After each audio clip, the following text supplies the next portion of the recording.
আসসালামু আলাইকুম। Swapnanir cooking BD চ্যানেলে সবাইকে স্বাগতম জানাচ্ছি বাংলাদেশি খুবই জনপ্রিয় একটি নাস্তা মোগলাই পরোটা রেসিপিটি দেখার জন্য। আশা করছি রেসিপিটি ভালো লাগবে। ভালো লাগলে একটি লাইক দিয়ে সাথেই থাকুন। আর এরকম নিত্য নতুন রেসিপিগুলো পেতে আমার চ্যানেলটি সাবস্ক্রাইব করে পাশে থাকা বেল বাটনটি ক্লিক করে রাখুন। অল্প কিছু উপকরণে খুব সহজে এই মোগলাই পরোটা তৈরি করা যায়। যদি এই পরোটার ডোটা পারফেক্টভাবে তৈরি করা হয় তাহলে কিন্তু কোনো ব্যাপারই না। এই মোগলাই পরোটা তৈরি করা যে কেউ তৈরি করতে পারে, খুবই সহজ। তো মোগলাই পরোটা তৈরি করার জন্য প্রথমে এখানে নিয়ে নিচ্ছি 1 কাপ পরিমাণ ময়দা। এখানে প্যাকেটের আটাও ব্যবহার করা যাবে। এরপর দিয়ে দিচ্ছি হাফ টিস্পুন লবণ, 1 টিস্পুন চিনি। এরপর শুকনো উপকরণগুলো সব কিছু একসাথে মিশিয়ে নিচ্ছি। এরপর এখানে অ্যাড করব 2 টেবিল চামচ রান্নার তেল। 1 কাপ ময়দার জন্য 2 টেবিল চামচ তেলই ব্যবহার করতে হবে, নাহলে কিন্তু পরোটার ডোটা পারফেক্টলি হবে না। তো তেলটা দেওয়ার পর আমি সবগুলো উপকরণ একসাথে হাত দিয়ে তেলের সাথে ময়দাকে খুব ভালোভাবে ঘষে ঘষে মিক্স করে দিচ্ছি। একটা সময় মিক্স করতে করতে মুঠোর মধ্যে যখন এভাবে মুঠ হয়ে যাবে ময়দাটা, তখন বুঝতে হবে যে এটা মিশিয়ে নেওয়া হয়ে গিয়েছে। এখন আমি হালকা কুসুম গরমের সাথে এই ডোটাকে সেট করে নিচ্ছি। তো প্রথম অবস্থায় একটু পানি দিয়ে মাখিয়ে দেখে নিচ্ছি যে পারফেক্ট হচ্ছে কিনা। একবারে কিন্তু বেশি পানি দেওয়া যাবে না। তো একটা পর্যায়ে মাখাতে মাখাতে আমার ডোটা হয়ে গিয়েছে। হাত থেকে যখন এমনিতেই ময়দার মিশ্রণটা উঠে আসবে তখনই বুঝতে হবে যে ডোটা পারফেক্টলি মাখানো হয়ে গিয়েছে। তো আমি একটু তেল দিয়ে উপরেটা ভালোভাবে একটু মাখিয়ে এটাকে ঢাকা দিয়ে সেট করতে দিব 20 থেকে 30 মিনিটের মতো। তো এর ফাঁকে আমি মোগলাই পরোটার যে পুরটা আছে সেটা তৈরি করে নিচ্ছি। এখানে দিয়ে দিচ্ছি 2 টেবিল চামচ তেলে 1 কাপ পরিমাণ পেঁয়াজ কুচি আর 4টি কাঁচামরিচ কুচি দিয়ে একটু নেড়েচেড়ে ভেজে নিচ্ছি। চুলা আঁচটা হাই হিটে রেখে এটাকে কচকচা রেখে ভেজে নিতে হবে, খুব বেশি যেন সিদ্ধ হয়ে না যায় সেটা খেয়াল রাখতে হবে। তো একটা পর্যায়ে ভাজার পর এখানে দিয়ে দিচ্ছি 1 চা চামচ চাট মশলা। আপনারা যদি চাট মশলাটা বা চটপটি মশলাটা দিতে না চান তাহলে এখানে ভাজা জিরার গুঁড়াও ব্যবহার করতে পারেন। এরপর একটা পাত্রে 2টা ডিম ভেঙে নিলাম। পেঁয়াজ কাঁচামরিচের সাথে ডিমও অ্যাড করব। এখানে স্বাদ মতো লবণ দিয়ে ডিমটাকে আগে ফেটিয়ে নিচ্ছি। এরপর এখানে দিয়ে দিব সেই পেঁয়াজ আর কাঁচামরিচ যে ভেজে রেখেছিলাম সেটা।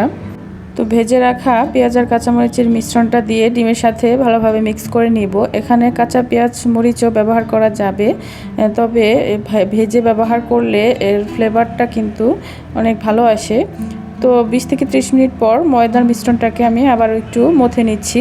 তো পুরো মিশ্রণটা এভাবে একটু লম্বা করে বেলে নিয়ে এটাকে আমি 5টি ভাগে ভাগ করে নিব একটা নাইফের সাহায্যে। এটাকে লেচি কেটে নিচ্ছি। তো আপনারা চাইলে যদি আরও ছোট করতে চান তাহলে 5টির জায়গায় 7টি বা 8টিও করতে পারেন।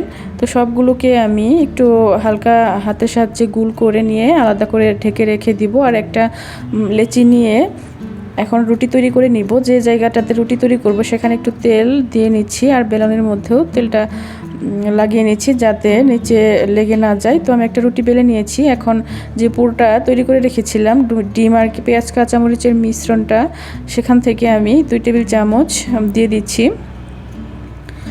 তো এখন আমি একটা সাইড থেকে টেনে রুটিটাকে সেই পুরের মাঝখানে এনে দিয়ে রেখে দিচ্ছি। আবার অপর সাইডটাও মাঝখান বরাবর দিয়ে এটাকে একটু সেট করে দিতে হবে। আস্তে আস্তে কাজটা একটু আস্তে আস্তে করতে হবে, নাহলে ডিমের পোরটা কিন্তু বেরিয়ে যাবে। তো ডিম একটু হালকা করে ডিম লাগিয়ে দিয়ে যদি সেট করা হয় তাহলে কিন্তু এটা আর খুলে আসবে না ভাজার সময়।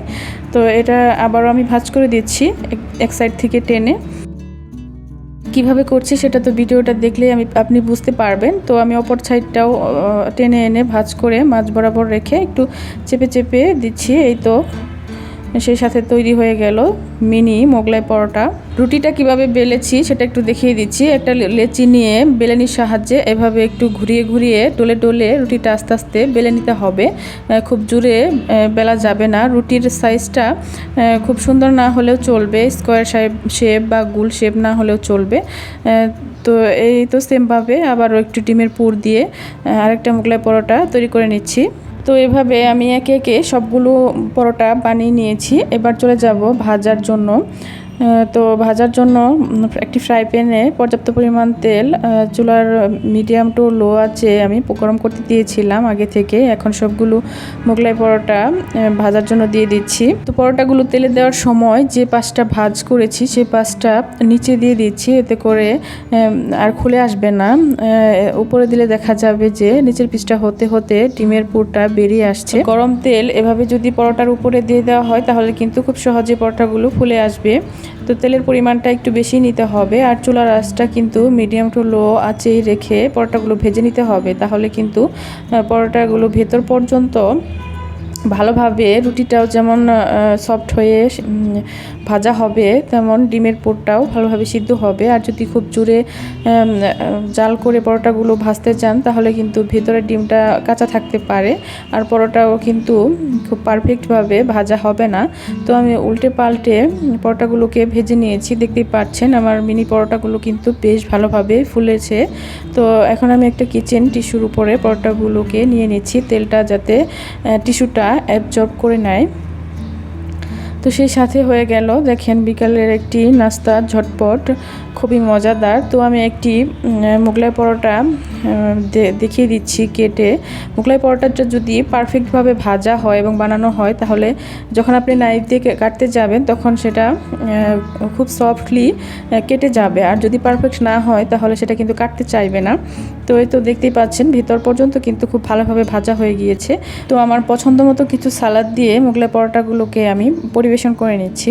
কেমন লাগলো আজকের এই সহজ অল্প উপকরণে মোগলাই পরোটার নাস্তাটি অবশ্যই কমেন্টস করে জানাবেন। ভালো লাগলে আপনার ফ্রেন্ডস ফ্যামিলির সাথে শেয়ার করতে পারেন।